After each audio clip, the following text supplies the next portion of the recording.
Steve Schnall, Jeff Schemmel with the AD update, and boy, I tell you what, it's been a long time since there's been this big a football weekend.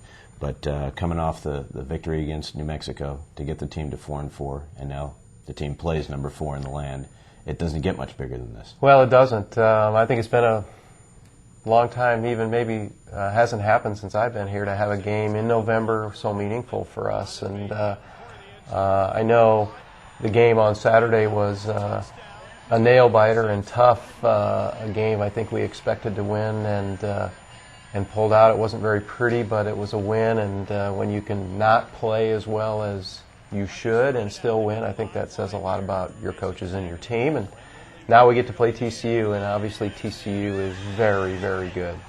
Let's talk a little bit about fan support. I mean, anybody who was there, or even if you watched it on TV, knows that it was not a great crowd last Saturday. And obviously, a team is going to play better when they have people watching. And this is a game, 1 o'clock kick. Tickets still, good tickets still available on GoAztecs.com. For these kids who have been really working hard and have seen a lot of adversity over, depending upon how long they've been here, 2, 3, 4 years.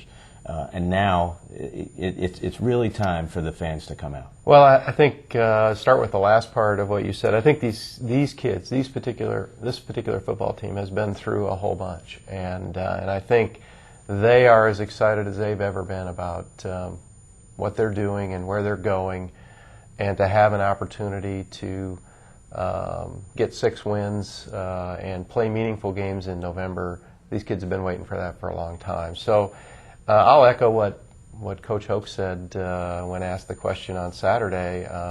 The kids deserve, the kids really, as hard as they've worked and as well as they've done and overcome some odds, they deserve the support of the fans, and there's no question. The sales have been brisk. We're very happy about sales for TCU this week so far. So I think there'll be a great crowd out there Saturday, and should be a heck of a game. And let's talk a little bit down the road. I mean, obviously the Glitz team is TCU in the conference, so that is going to get a big crowd.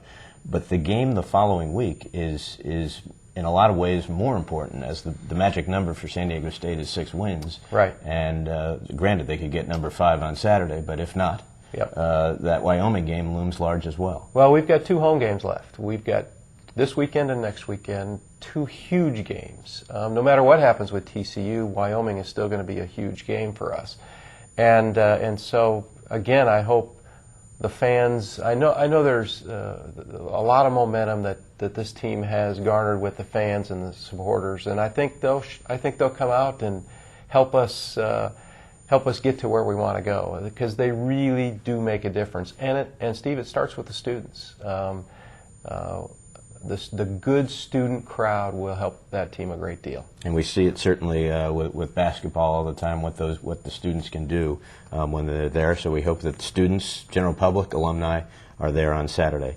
As far as, let's talk about soccer, both programs, men's and women.